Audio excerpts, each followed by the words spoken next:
पिछले दिनों सोमवार की दोपहर को रामकोला निवासी लंगर साय चेरवा को गांव के ही व्यक्ति की बलजीत गौर के द्वारा चांदी से मारकर हत्या कर दी गई। चेरवा समाज के द्वारा रामकोला थाने में लंबे समय से पदस्थ एएसआई विनोद कंवर के आरोप लगाए हैं। एएसआई के द्वारा आरोपी धर्मजीत गौर को घटना के बाद से अपने निजी क्वार्टर में रखा गया।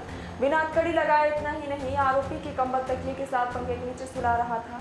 इस मृतक की परिजनों ने ऐसा करने से मना किया तो विनोद कंवर के द्वारा गाली गलौज की और वहां से भाग गया और नाराज चेरवा समाज के लोगों ने बड़ी संख्या में पहुंचे और विरोध प्रदर्शन करने लगे। उनका कहना है कि ऐसे आरोपी पर कार्रवाई होनी चाहिए, जो मेहमान की जैसे रखना चाहिए। पुलिस को प्रशिक्षण दिया जाता है कि आरोपी को कैसे रखा जाता है। बड़ी संख्या में उपस्थित समाज के लोगों ने नाराजगी जताते हुए कहा कि ऐसे लापरवाह अधिकारी कर्मचारियों पर तत्काल निलंबन की कार्रवाई होनी चाहिए।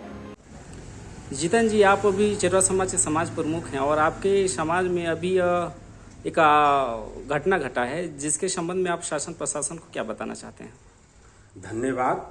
मेरा नाम जीतन सोनहा, चेरवा समाज सेवा संघ प्रतापपुर का ब्लॉक सचिव हूँ और मैं आपके चैनल के माध्यम से ये बताना चाहता हूँ कि हमारा चेरवा समाज इतना बड़े खूनी कांड को बर्दाश्त नहीं करेगा। और यह घटना जो है रामकोला में हुआ है, जो कि रामकोला थाना से ज़्यादा दूरी पर नहीं है, फिर भी इतना बड़े खूनी कांड को दिन दहाड़े अंजाम दिया गया है, जो कि पुलिस प्रशासन के लिए बहुत ही शर्म की बात है। हमारा चेरवा समाज शासन प्रशासन से यह मांग करता है कि आरोपी को फांसी की सजा दिया जाए और आरोपी को अपने रूम में रखने वाले एएसआई को तत्कालिक निलंबित किया जाए। और अगर ऐसा नहीं किया जाता है तो चेरवा समाज सेवा संघ सूरजपुर के द्वारा उग्र आंदोलन किया जाएगा, जिसका जिम्मेदार शासन प्रशासन खुद होगा। धन्यवाद। रामकोला निवासी लरंग साय पिता अमर साय जाति चेरवा उसी के ग्राम का व्यक्ति धर्मजीत पिता बलजीत गौड़ के द्वारा टांगी से मारकर हत्या कर दिया जाता है और आरोपी देर रात थाने में जाकर आत्मसमर्पण कर लेता है। इसके बाद उसको थाना प्रभारी के द्वारा एएसआई विनोद कंवर को कस्टडी में रखने के लिए बोला जाता है, लेकिन एएसआई विनोद कंवर ने कस्टडी में न रखकर अपने पर्सनल हेडक्वार्टर में बढ़िया कंबल बिछाकर तकिया कंबल देकर पंखे के नीचे सुलाया था। और मैंने कुछ देर रात गया वहाँ थाने में तो देखा कि बंदी को अपने पर्सनल रूम में सुलाया है। इसके बारे में मैंने एएसआई विनोद कंवर से पूछा कि इसको बंदी गृह में रखना चाहिए, ये मुजरिम है, लेकिन आप इसको अपने पर्सनल हेडक्वार्टर में सुलाए हैं।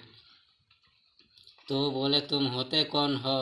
मैं बोला इसका मृतक मेरा साढ़ू है, मेरे को दुख हुआ इसलिए मैं बोल रहा हूँ आपको।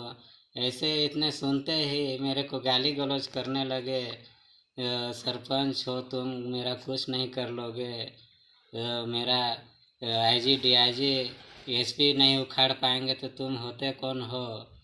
तो बहुत उखाड़ने और कुबारने का बात भी बोल रहे थे, माँ बहन का बहुत गंदा गंदा गाली गलौज भी दिए। इसके बाद मैं वहाँ से मेरे को मारने के लिए बोले कि नहीं हटोगे, जाओ यहाँ से, नहीं मारेंगे तुमको। मैंने वहाँ से फिर चल दिया।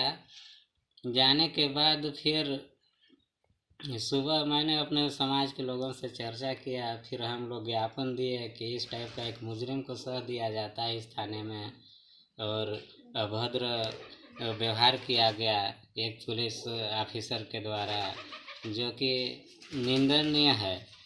ऐसी घटना में मुजरिम आरोपी को थाना में सलाखों के पीछे रखना चाहिए बंदी गृह में, लेकिन वो अपने साथ सुलाए हैं अपने रूम में। ये देखकर मेरे को बहुत दुख हुआ। हम लोगों ने फिर सुबह पूरे समाज के लोग मिल करके एक आवेदन एसडीओपी साहब को दिए कि इसका सीसीटीवी फुटेज जांच किया जाए और बंदी गृह आरोपी मुजरिम को बंदी गृह में रखा गया है कि नहीं। हम सबों ने यानी ये भी चेतावनी दिए कि अगर इसके ऊपर कार्रवाई नहीं होता है और आरोपी को फांसी का सज़ा नहीं होता है